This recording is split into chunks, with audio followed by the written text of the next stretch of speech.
Hello,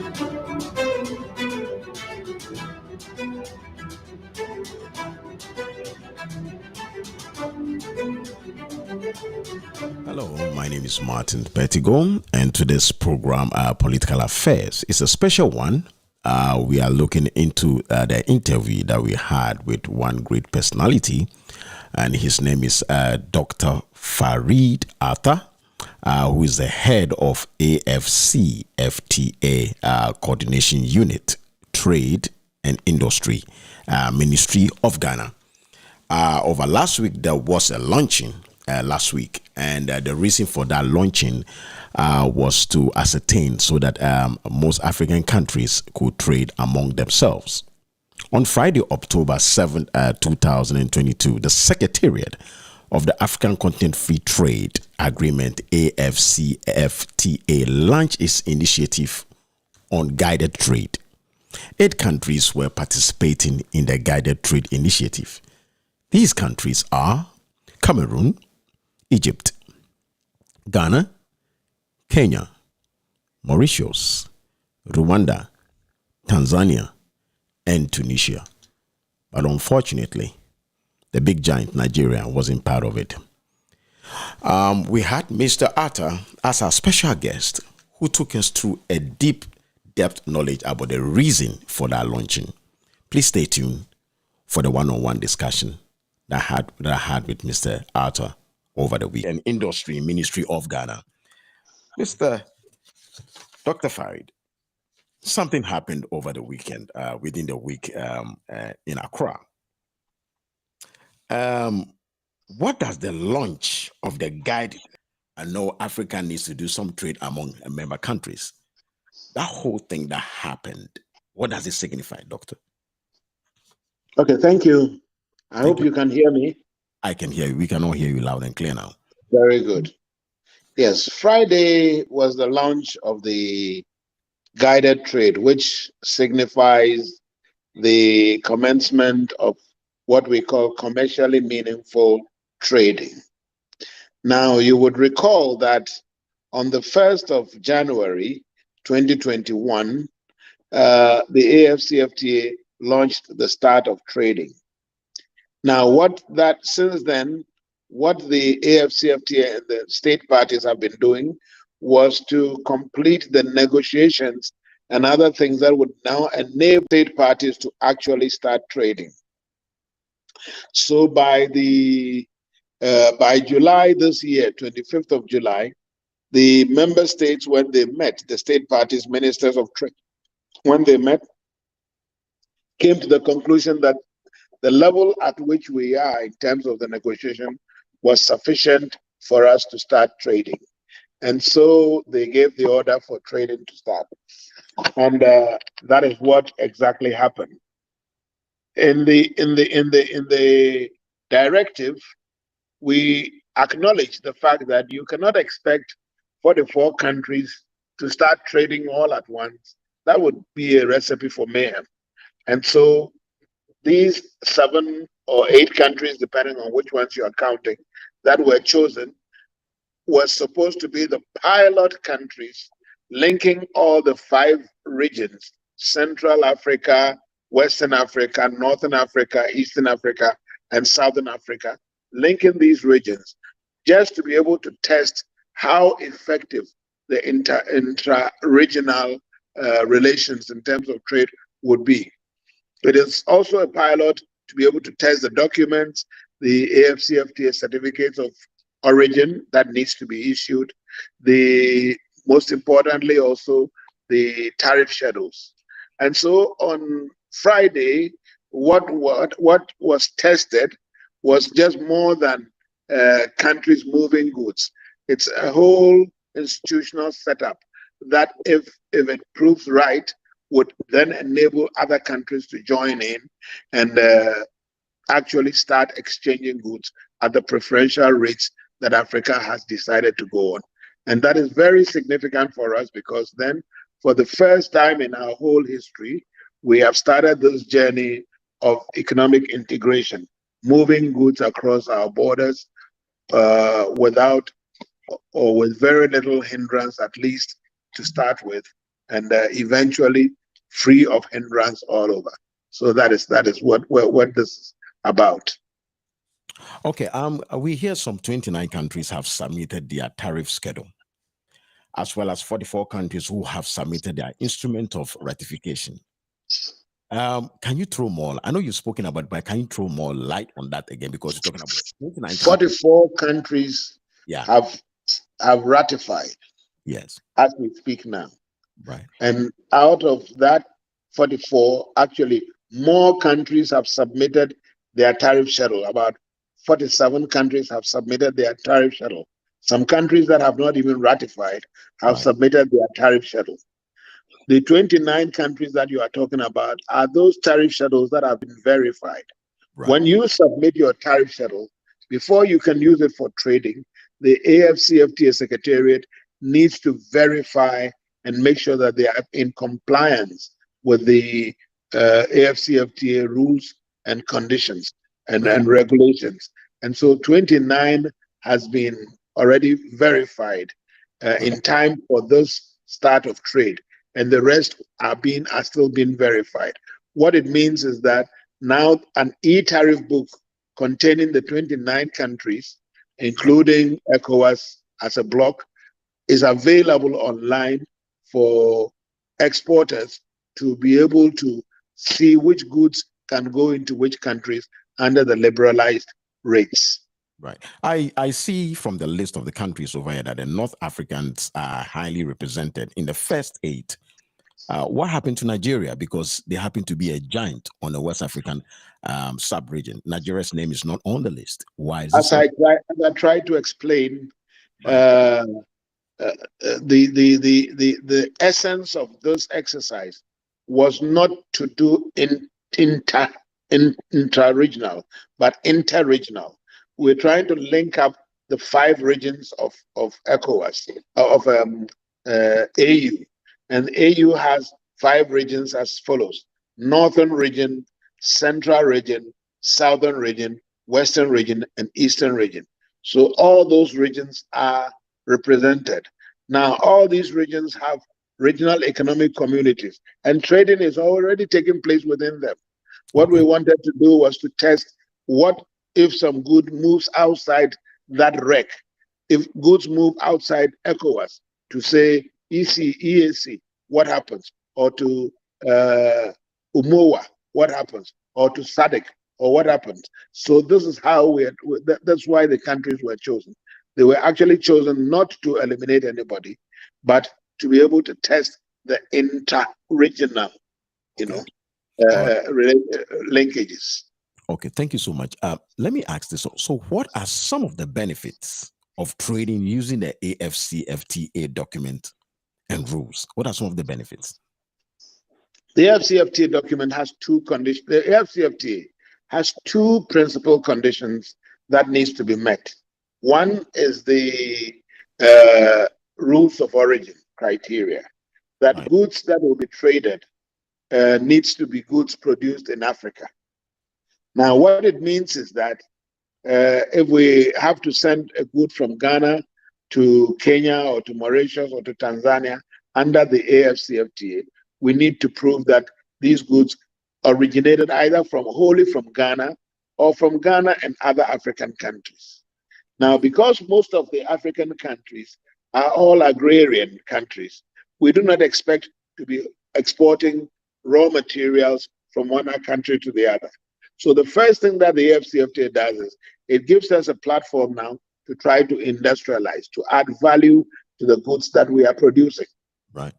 The second thing is, because now we can import and export at preferential rates, African commodities in Africa will be more competitive than importing from third continents.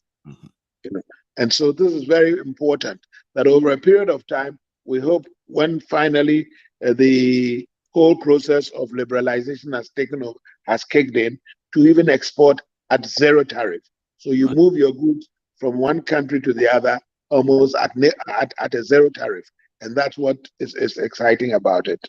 Yeah, it's a very laudable idea and a very exciting. So, can you give us an estimation of how much we are going to talk about if Africa should start trading among themselves in estimation, a figure in estimation? How many? Africa's current GDP is estimated at 3.4 trillion. It is estimated that within 10 years, this should reach 7.6 trillion. That would solidly put Africa as the seventh, sixth, seventh largest economy in the world. And so they're expected that within the next 5 years, about 30 million people in Africa would be lifted out of extreme poverty, and about 70 million from you know uh, peripheral poverty. So Right. that's about 100 million. Uh, uh, and then if you multiply that figure by the dependency factor, then that's quite a huge amount across Africa. So these are some of the benefits that you immediately gain from this. All right. I know I'm supposed to take only 20 minutes of your time, but let me just go into there is something happening in Mali, Burkina Faso, and Guinea. Where do they place in this initiative that just commenced recently in Ghana? Mali, Burkina Faso, and I believe you're talking about the current changes in government and other things. Yeah. Mali, Burkina Faso are members of the African Union, and African Union has strict rules regarding the issues of democratic change in various countries. And so those would be the guiding principles.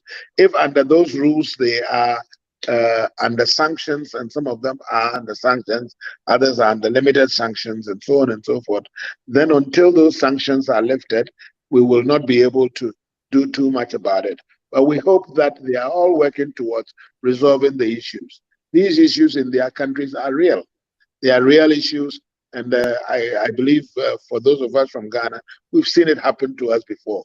Democracy is not easy to establish in some of our given some of our conditions, and Right. therefore we are hoping and we are praying that our brothers in those countries will find solutions to their problem that would enable them to come on board as early as possible. Right. So I can confidently say that this guided trade initiative by the AfCFTA, the final pill to liberate millions of Africa from poverty. We can confidently say that. If it works, yes, and I have no doubt that it will work. Yes. Let's look at what is happening in our cocoa forest areas where most cocoa farm forest reserve are being encroached by our so-called local name called galamsey. When it comes to cocoa, what are some of the difficulties that we are going to face in terms of trade? The cocoa industry is 160 billion worth industry, out of which only 6 billion comes to Africa. And Ghana and Cote d'Ivoire together produce more than 50% of the world's cocoa. And yet we're talking about an industry of 160 billion and only 6 billion coming to Africa. So even before whatever is happening now, there is a lot of structural adjustment that needs to be done to enable the cocoa industry to really occupy a proper place in African economies. You must probably be aware that Ghana and ECOWAS have already set up a joint system in that area. And therefore, I think what is happening with the galamsey and other things, these are economic, what do you call it, manifestations that from time to time will come up. And as you may be aware, the government is seriously following up, looking for solutions to that. But Ghana has been known for cocoa. Ghana has been known for gold. It was not for no reason. It was not for anything that we were named the Gold Coast. Right. So the two primary products that Ghana have been known for are the products that are involved in this tussle for economic superiority. And we are hoping that we should be able to find a good balance in terms of being able to still be the world's leading producer of gold and the world's leading producer of cocoa side by side. Thank you. Thank you. Dr. Farid, let me ask two last questions, then I'll let you go because I know you are such a busy person. How have European Union welcome this trade initiative? There is always some concern that Europe may not be happy or America may not be happy. And we wouldn't be surprised if that was the case, because yes, Africa has been the world's breadbasket for the last 400 years. Yeah. But I think, to be fair, we have had very good discussions with the European Union on this. They do also appreciate that the advantages it gives them is having one common market enables them to invest more properly. Instead of investing in 54, 55 different countries with different regulations, eventually there will be a bigger market for them to invest. And some of them have already started taking advantage of that. If you've been following Ghana's economic trends over the last 2 years or so, 6 of the 7 car manufacturing giants are already pitching camp in Ghana and producing. VW, Toyota, and all of them are here. They are not here for the 30 million Ghanaians. They are here to be able to access the African market. And so, in a way, that has been a positive, turnout. And we think we would want to highlight that which unites us and which makes us work together more than that which could divide us. Definitely, there will be issues along the way, but we are ready to work through that to be able to have a partnership that fully involves the whole world. Don't forget, Africa is still a part of the global family. And right. Therefore, what we are doing is not intended to cut us off from the global economy. Thank you. Dr. Atta, I just want to say I'm so excited listening to you speak, because I can just sense some hope when it comes to trading in Africa.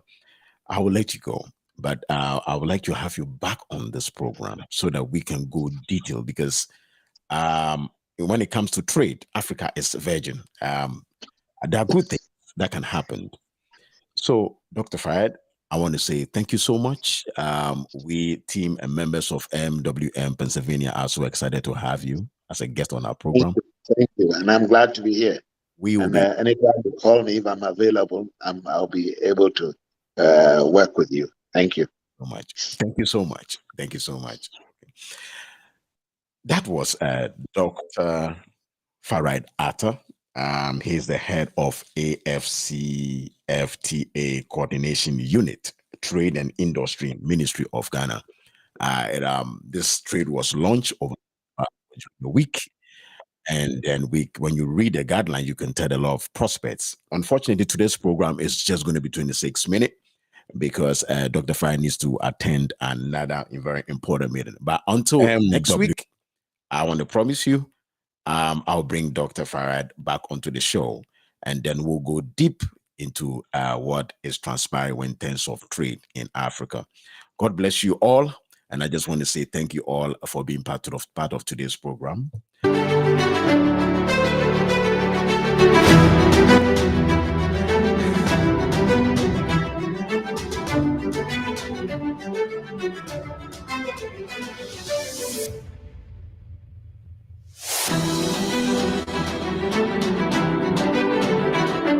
This is MWM Pennsylvania, and my name is Martin Pedigo. Stay tuned, subscribe, and share. Dr. Farid, I'll be calling you every Sunday afternoon. We have political affairs. 5 Stay tuned. See you there. This is MWM Pennsylvania.